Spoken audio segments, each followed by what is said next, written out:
We play next Sunday back here at home, guys. So look, we got the winner of Tampa and Philly, which is tomorrow. We'll be here at 3 o'clock back at Ford Field because you guys earned it. Dude, how electric was it out there? I'm telling you what, it doesn't get any better. It's everything you dream up and then more. All right, that's outstanding work. I got 2 game balls. All right, number 1, listen, when you come in 3 years ago, like me and this guy did, and you had a vision and you start working together and you've got an idea how you want to build it and the type of players you're looking for and how you want to go top to bottom, offense, defense, special teams, and you're in fucking lockstep. You're in fucking lockstep. I'm telling you guys, it's a shitty business. It ain't always perfect, but we do a pretty good job, baby. Right. But without this fucking guy right here, man, Brad Holmes.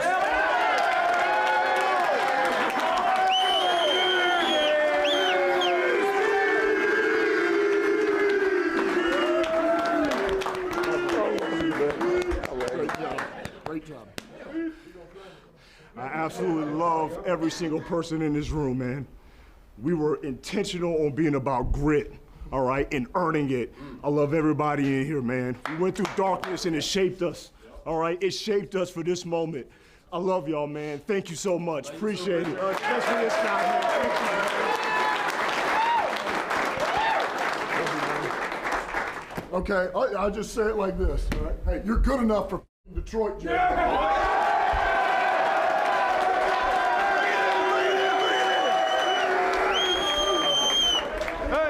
I love and appreciate you guys more than you fucking know. I promise you that. I love you guys so fucking much. This is just the beginning, boys. This is just the fucking beginning. We got 3 more of these next week at home, at our place, against whoever the fuck wants to come in here. Let's go. Win on 3, 1, 2, 3.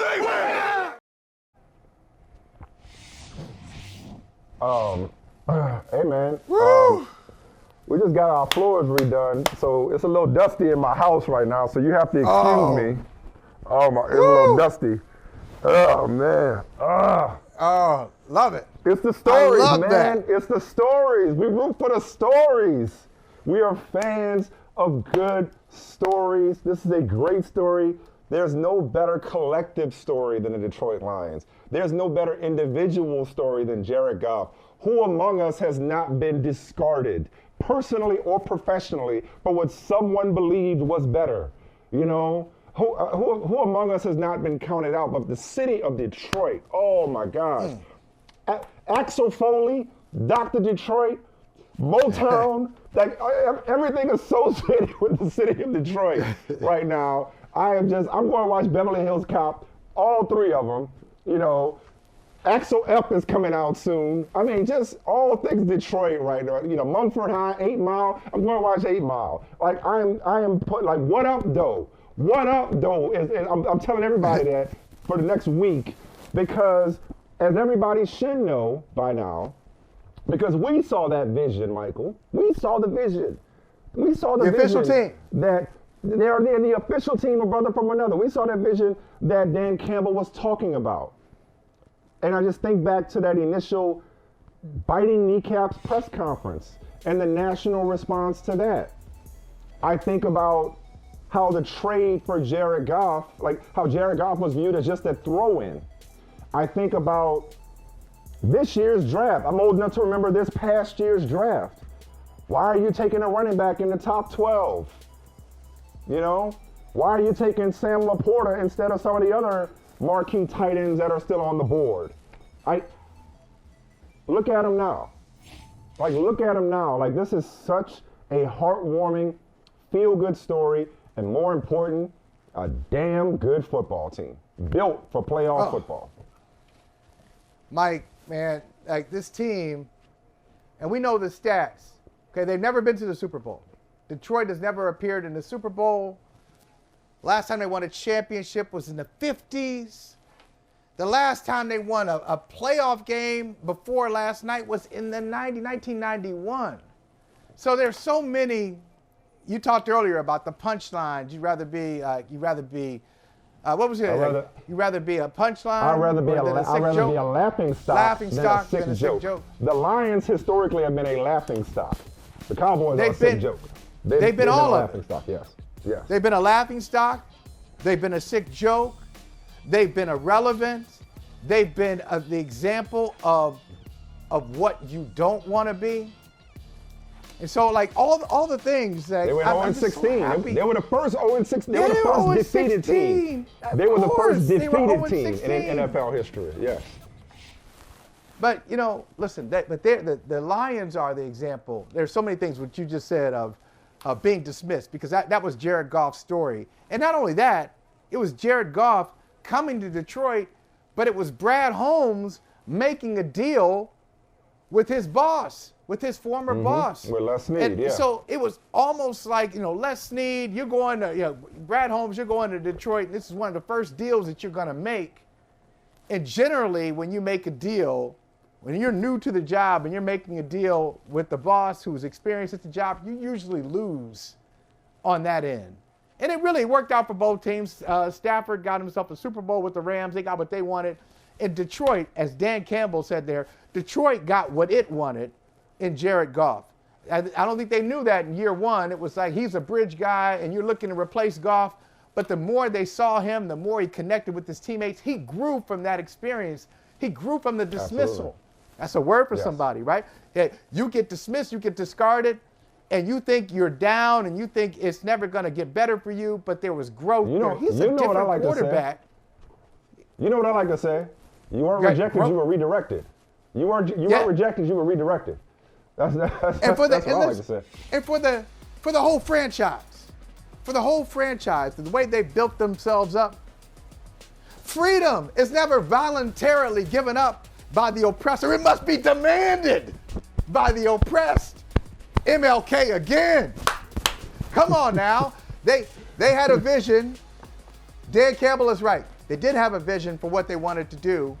And if you ever hear Brad Holmes talk about Campbell, that is so genuine. What you saw there in that locker room, that's how he talks about him. I remember talking to Holmes after their first year. And he said he's the right guy. Not only the way he coaches the team, but the way he interacts with people, the way he interacts with everybody in the franchise. He knows exactly what he's doing. He knows how to treat people. He knows the right thing to say to everybody. And so I'm just happy for him. I don't know how far they're going to go, whether it's Tampa or Philly going into Ford Field. They got a handful. And I said this to you earlier, Mike. It's funny that the kneecaps, the famous kneecaps press conference that Dan Campbell gave when he took the job, that's their mentality, but that's not necessarily their team. They don't really play like that. They're kind of like an explosive offensive team. They don't play. They're not like a ground and pound, just kind of black and blue division, old school NFC Central. They are a hybrid. They got some Detroit in them, but they also got some flash. They got some Hollywood in them too on offense.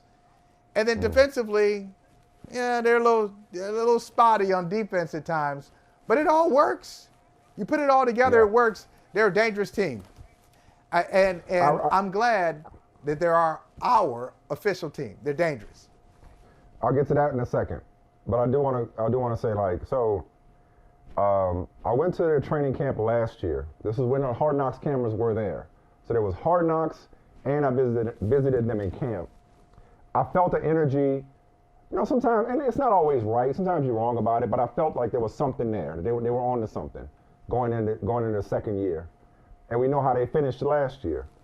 And we know how they met the moment and met expectations, starting with the opening game this year. They were on the road at Kansas City, at defending champion Kansas City, and announced their presence with authority to start this season.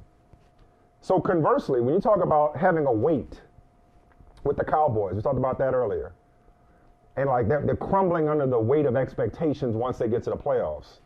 The Lions had the weight of generations of an entire city on their shoulders yesterday and came through.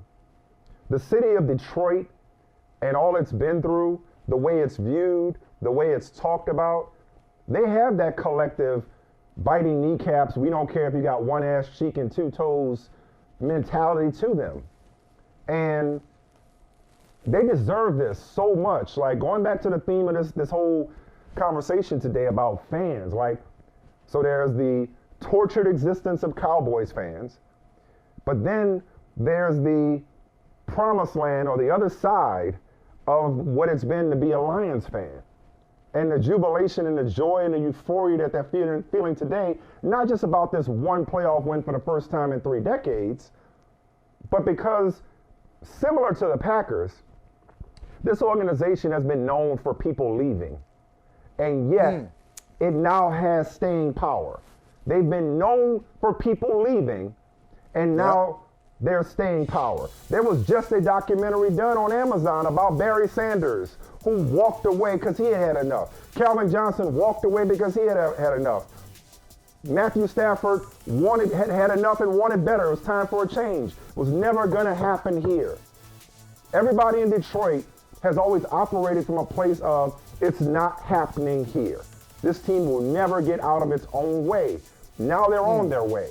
And I look at, now, in the interest of transparency, because I was trying to figure this out. They've always been the official team of brother from another. But at what point did we declare, because we've been on this Philadelphia, San Francisco thing since last season. Yeah.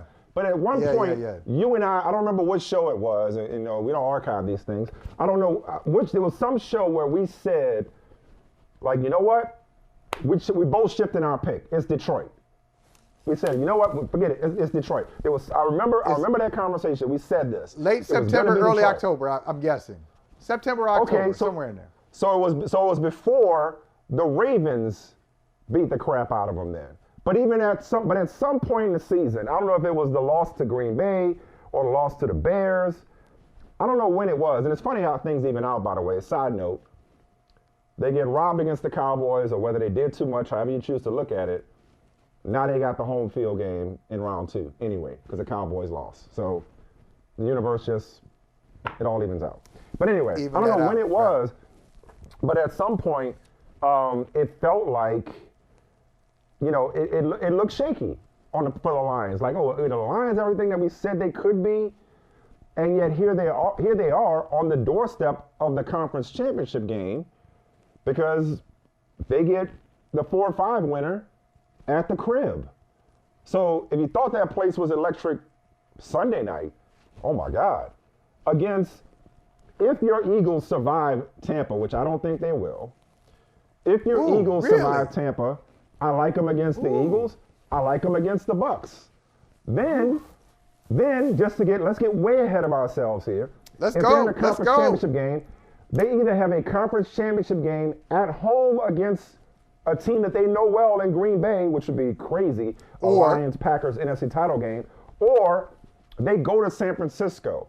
And what they have that I don't believe the Cowboys ever had, we talked about this the last 2 previous years, the Cowboys never had. The Eagles think they have. We saw it differently in the regular season when the 49ers were whole. The Ravens definitely have, and that's the ability to look the bully in the eye and like Craig and Friday, hit Debo with a brick. Like, the Lions will not be out-muscled by the 49ers. The 49ers may out-scheme them. The 49ers may beat that vulnerable secondary. But the Lions will not be out-muscled, or they will not be intimidated by anybody. This is what I want to say. Sorry. Because I've gone all this time without acknowledging, without taking accountability. Sorry. So this team was always our team because we saw the vision. Right. This year at some point we said they're the team to beat in the NFC. We waffled on that. We got on our 49ers Eagles thing. But last week I sat here because I'm gonna tell you when I'm right. I'm gonna tell you when I'm right. I'm gonna tell you when I'm wrong. Last week we sat here and I was more talking about the fans than the actual team. But I said Matthew Stafford was their worst nightmare. Seeing Matthew Stafford, the way he's been playing this year, coming back to Ford Field against a vulnerable secondary, wouldn't it be so Detroit? I said something to that effect. Wouldn't it be so Detroit for Matthew Stafford to send them home? And I picked the Rams to win. That was me, and I love your feed item about Detroit changing the narrative. that was me succumbing to the Lions' reputation. Even though you and I saw the vision, even though they're officially the brother from another team, they're the official team of brother from another. Even though we've been on them all season, like many have, I still found myself succumbing to the notion of, Murphy's Law when it comes to the Detroit Lions, and I'm glad I was wrong. I say all that to say I'm glad I was wrong. I've never been happier to be wrong than I was watching Jared Goff taking a knee last night. There's so many good stories. You said it was the stories. It's just the stories. There's so many of them left in the playoffs. I mean, Detroit is a good, Detroit, the team, Detroit, the city, the Lions, Brad Holmes, Dan Campbell, Jared Goff, Jahmyr Gibbs, Laporta, there's so many stories. Detroit's a good story. The Rams are a good story. Starting off 3-6, finishing 10-7 in the regular season. And Sean McVay saying after the game, I got my way back. I got my compass back. This team showed me how much I love this game. And then the Packers and the Cowboys. I mean, the Texans. I mean, there's so we're going to get to them. Many. We're going to get to them. I know. We're going to get to them. There's so many stories. And it's funny that you say stories, because I didn't address this off the top. And you did a great job of saying how we came up in a time where you weren't a fan. You weren't just openly a fan of a team. Quite honestly, that's why I ride for Ohio State so much, because I was covering at a young age. College was covering okay. Yeah. Pro sports. Yeah, right. I was covering pro sports. Yeah. Yeah. But college, I could hold on to some fandom, and that was Ohio State. That was always okay. You said that was always okay. If you're either from there or if you attended that school, as the case may be, that was a lot. We good. Yes. That was we a lot. good. Yeah. We good with that. But covering the team, Syracuse, Northwestern, Missouri. You said there was all no those journalism factories. Yeah, you said there was no cheering in the press box. Well, now ain't a lot of people in the press box. You got a lot of people who ain't even seen the press box. It's about cheering in the press box. They don't know their way to the press box. So it's just a different story altogether. And we can't lose sight of that, because I do like how the business has opened itself up to many people who didn't have access to it before. But we should never lose sight of what you said off the top. This is really about relationships. This is about stories. It's about storytelling. And if we lose that, we've kind of lost our way of why we're in this thing. Hey, thank you for watching Brother from Another. If you haven't hit that subscribe button, go ahead and do that now. Don't forget, you can catch us 3 to 4 weekdays on PeacockTV.com and on Sirius XM Channel 85.